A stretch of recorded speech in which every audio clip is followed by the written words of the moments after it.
Stop and examine the curious, often maddening contradictions of your own life. You claim, with every ounce of your vocal conviction and every drop of your apparent sincerity, that you desire the heights of achievement. You claim you seek the accumulation of vast wealth, the attainment of a position of high power, and the liberty that comes only with great success. You have spent hours in silent contemplation, visualizing your triumph, and yet, at the very moment the door of opportunity begins to swing open on its hinges, you find a way to slam it shut with your own hands. You arrive late to the defining conference that could have altered your financial destiny. You pick a senseless, prideful quarrel with your most valuable associate just as a partnership is about to bear fruit. You retreat into the numbing fog of idle amusement or the company of drifters just when the most concentrated burning effort is required by the circumstances. You watch yourself, as if from a distance, performing acts that you know will lead to your own undoing, yet you feel powerless to stay your own hand. You are here because you have grown weary of being your own most formidable adversary. You have felt the phantom hand of some invisible enemy pulling you back by the coattails every time you reach for the prize. You have wondered if you are cursed, or if the stars have aligned against you, or if you simply lack that mysterious spark that sets the great men of history apart from the masses. What you are about to find out is that this enemy is not a phantom, it is not a curse, and it is most certainly not a matter of bad luck or unfavorable stars. It is a deliberate, calculated strike from a hidden department of your own mind, a department that is terrified of the very success you pray for with your lips. You are a house divided against itself, and as long as your subconscious mind remains at war with your conscious desires, you will continue to snatch defeat from the jaws of victory with the precision of a master craftsman. I am calling you out because you have been blaming the world for failures that were meticulously manufactured in the laboratory of your own soul. You have been searching the horizon for external culprits, the fluctuating economy, the ruthlessness of your competitors, the lack of capital, or the limitations of your upbringing, while ignoring the silent saboteur who sleeps in your own bed and thinks with your own brain. Today, I am going to expose the hidden mechanics of self-sabotage. I am going to show you why your subconscious guard is currently programmed to keep you safe in the gray valley of poverty, rather than allowing you to breathe the rarefied air of the peaks of power. The great tragedy of the human experience, and the primary cause of the failure of 98 out of every 100 people, is the conflict of the two wills. Your conscious mind, that small, reasoning part of you that plans, calculates, and sets goals, wants the glory and the gold. But your subconscious mind, that vast, silent, and fathomless reservoir of power that controls your every habit, your heartbeat, and your knee-jerk reactions, wants only one thing: survival through familiarity. To the subconscious mind, the familiar is equated with safety, even if that familiar state is a life of grinding lack, misery, and quiet desperation. To the subconscious mind, any form of change is perceived as a direct threat to the ego's existence. When you begin to move toward a life of great wealth and influence, you are, by definition, moving into the unknown. You are attempting to cross the borders of your current self-image. And the moment you approach that boundary, your subconscious mind sounds a psychological alarm. It views your impending success as a death sentence for the person you used to be. Thus, it triggers a swift act of sabotage to pull you back into the safety of your current rut. It would rather see you poor, frustrated, and safe than rich, powerful, and exposed to the new responsibilities of a higher station. You must come to understand the law of habitual equilibrium. Every human mind possesses a psychological thermostat that was set during the formative years of childhood and reinforced by years of repetitive thought. If that thermostat was set to the temperature of scarcity, it will work with the mechanical precision of a fine Swiss watch to keep your life at that exact temperature. If you suddenly come into a windfall of money, or if a great opportunity presents itself that threatens to raise your financial temperature, the room of your life gets too hot for the subconscious mind to tolerate.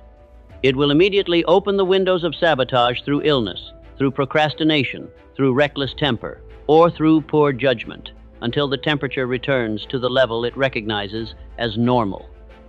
You do not get what you want in life. You get what your subconscious mind believes you are entitled to based on its current programming. You are here because you have reached the absolute limit of what willpower can achieve. You cannot outrun your own self-image, no matter how fast you think you are moving. If you believe, deep in the silent, windowless chambers of your heart, that you are a failure, or that money is a corrupting influence, or that you are unworthy of high honors, no amount of conscious hustle or late-night toil will ever make you a permanent success. You will simply become a more efficient and spectacular saboteur. You will build a magnificent tower of achievement only so that you can experience the subconscious relief of watching it crumble to the ground. You are like a man trying to drive a locomotive forward while the brakes are locked tight. You will generate a great deal of smoke and heat, but you will ultimately stay exactly where you are until the engine burns out. This is the fear of the next version. Success of a high order requires a higher vibratory state. It requires more responsibility, more public scrutiny, more self-discipline, and the absolute abandonment of your current, comfortable excuses. Many of you sabotage yourselves because you are secretly, perhaps even unconsciously, terrified of what will be expected of you if you actually win the prize. You are afraid that you won't be able to sustain the level of excellence required. You are afraid that your old companions at the tavern or the social club will cast you out. You are afraid of the price of success that demands you stand alone. Sabotage is the ego's way of sparing you the heavy burden of greatness. It is the coward's way of remaining comfortable in a prison of your own making. To master your life, you must understand the principle of auto-suggestion and the nature of the mental blueprint. Your subconscious mind is a faithful servant that follows orders without question and without moral judgment. But it does not follow the orders you merely speak with your lips in a casual manner. It follows the orders you feel with intensity and believe with the force of applied faith. Think of your mind as a great ocean-going vessel. Your conscious mind is the captain standing on the bridge, looking through the glass and shouting orders. But your subconscious mind is the engineering crew deep in the bowels of the ship, out of sight. If that crew has been told for 20 years that the ship is heading for a dangerous reef, even if that reef is actually a golden island of opportunity, they will quietly disable the engines or turn the rudder when the captain isn't looking. They believe in their primitive way that they are saving the ship from destruction, when in fact they are committing a mutiny against their own glorious destiny. You are here because you have been trying to command the ship without ever descending into the engine room to talk to the crew. You have been trying to act like a man of affairs while your internal blueprint is still drawn for a pauper. You must realize that until you take the time to redraw that blueprint, every act of hustle is just a more expensive and exhausting way to fail. You are closer than you think to the breakthrough, but you are currently facing the wrong direction, fighting your own shadows instead of leading your own forces. Consider the success migration of the mind as seen through the lens of history. Throughout the ages, the men who rose from the gutter to the heights of the counting house were those who forced their subconscious minds to accept a new reality long before that reality appeared in the physical world. They understood that the physical world is merely a shadow cast by the mental world. Think of a man like Andrew Carnegie. He did not wait until he was the undisputed king of steel to feel like a titan of industry. He began in the bitter poverty of his youth as a bobbin boy in a cotton mill to feed his subconscious mind a single, dominating, and all-consuming idea of wealth and service. He used the mastermind and applied faith to convince his inner crew that poverty was the only true enemy and that vast wealth was the only safe and natural harbor for a man of his character. He did not sabotage his rise because his subconscious had been systematically retrained to view anything less than total success as the ultimate threat to his existence. His thermostat was set to millions, and thus his mind found a way to manifest millions. Compare this to the tragedy we see so often in the lottery winner's curse, or the man who inherits a fortune he did not earn. We have all seen the individual who suddenly acquires a great sum of money only to find himself penniless and in debt 2 years later. Is it because he is inherently unintelligent? No. It is because his internal thermostat was still set to the temperature of a clerk earning $50 a week. His subconscious mind felt out of place in a mansion. It felt an agonizing psychological tension every time he looked at his bank balance.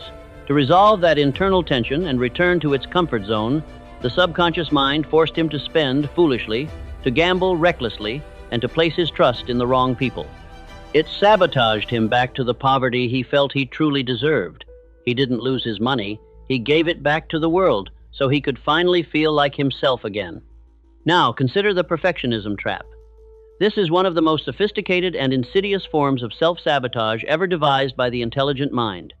Imagine a man of high intellect. Let us call him Arthur. Arthur has a brilliant plan for a new invention that could revolutionize the transport industry. But Arthur never launches his venture. He says it's because the timing isn't exactly right, or the patent office is too slow, or the prototype isn't yet perfect. He spends years and years preparing to prepare. He is a scholar of the industry, but he never becomes a practitioner. What Arthur doesn't realize or refuses to admit is that his perfectionism is a psychological shield.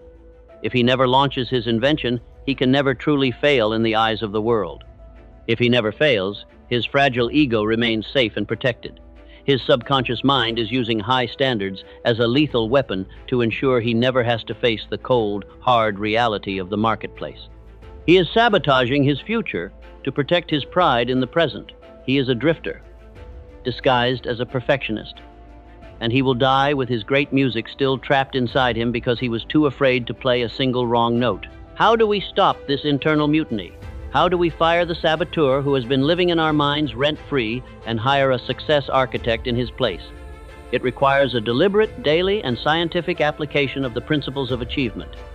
It is not a matter of wishing, it is a matter of transmutation. First, you must identify the sabotage trigger.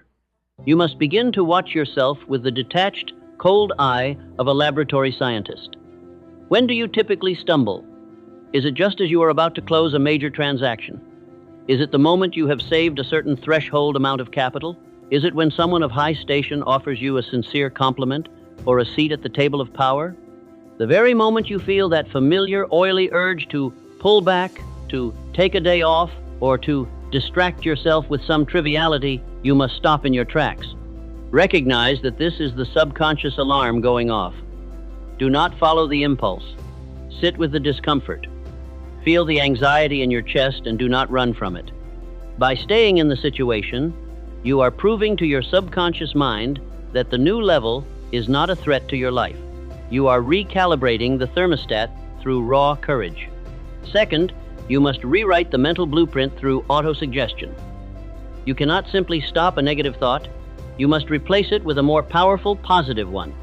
You must flood your mind every morning before the sun rises and every night before you close your eyes with a written statement of the definite chief aim of your life. You must describe your future success in the present tense with all the burning emotion and applied faith you can muster. You are selling a new reality to your inner crew.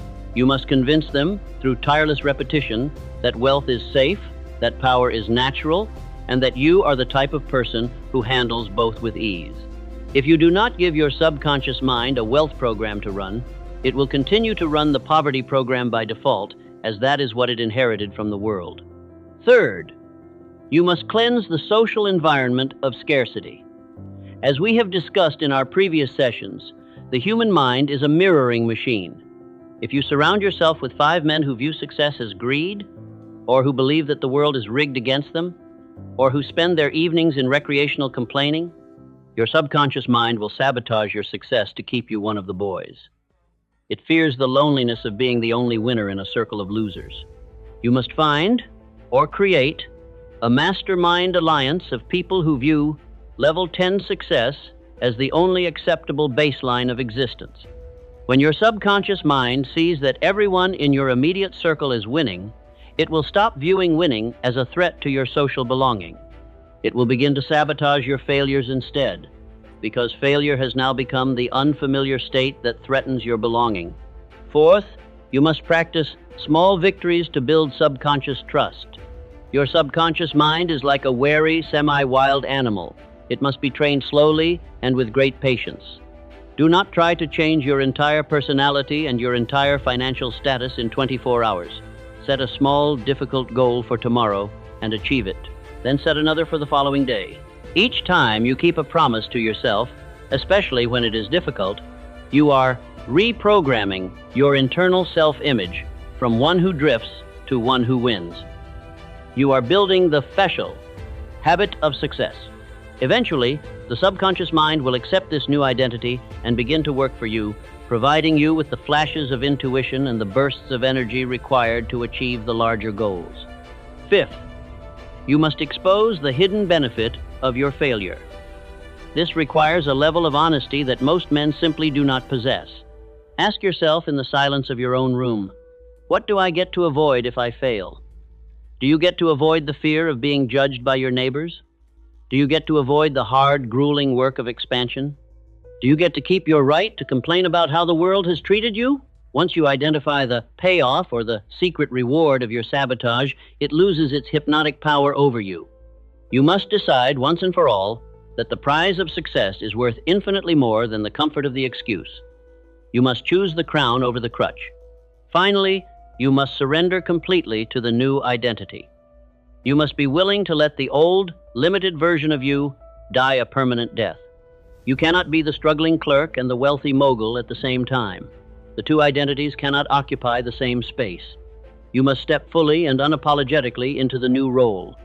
When the old saboteur whispers in your ear, "This isn't like us, we don't belong here," you must have the strength to answer, "No, it isn't like the person I was, but it is exactly like the person I am now." The world is overflowing with nearly men. Men of high talent, men of good education, men who had the timing and the tools, but who lacked the subconscious alignment to cross the finish line. They are the ones who almost made the fortune in the oil fields, almost wrote the great American novel, almost built the company that changed the industry. They spent their lives knocking on the door of greatness, only to run away the moment they heard someone coming to answer it. Intelligence is the powerful locomotive engine, but subconscious belief is the rudder. It doesn't matter how much steam you have in the boiler or how fast you are capable of going if your rudder is locked in a permanent circle that leads back to the docks of mediocrity. As you finish these words, I want you to look back at your most recent significant failure or your most recent period of stagnation. Look at it closely, without the rose-colored glasses of your ego. Was it truly an act of God? Was it a random tragedy? Or was it a meticulously timed act of you? Did you walk away from the negotiation just as the other party was about to yield? Did you stop digging just 3 feet from the gold? You are here because you are finally ready to stop being your own victim. You are ready to stop the internal mutiny that has cost you years of your life and thousands of dollars in potential earnings. You are ready to align your vast subconscious power with your conscious desire and become a personal powerhouse. The dark night of the soul that often precedes a great breakthrough is frequently nothing more than the subconscious mind putting up one final, desperate fight before it finally surrenders to the new master of the house. It is the final protest of the old self before it is transmuted into the new. Stop negotiating with your fears. Stop listening to that safety officer in your brain who wants you to stay small, stay poor, and stay safe. Reprogram the thermostat of your soul. Redraw the blueprint of your destiny. And command your mind, with the authority of a king, to serve your greatness rather than sabotage it. The only thing standing between you and the life you have dreamed of is the version of you that still thinks you don't deserve to have it. Kill the saboteur today. Birth the conqueror tomorrow.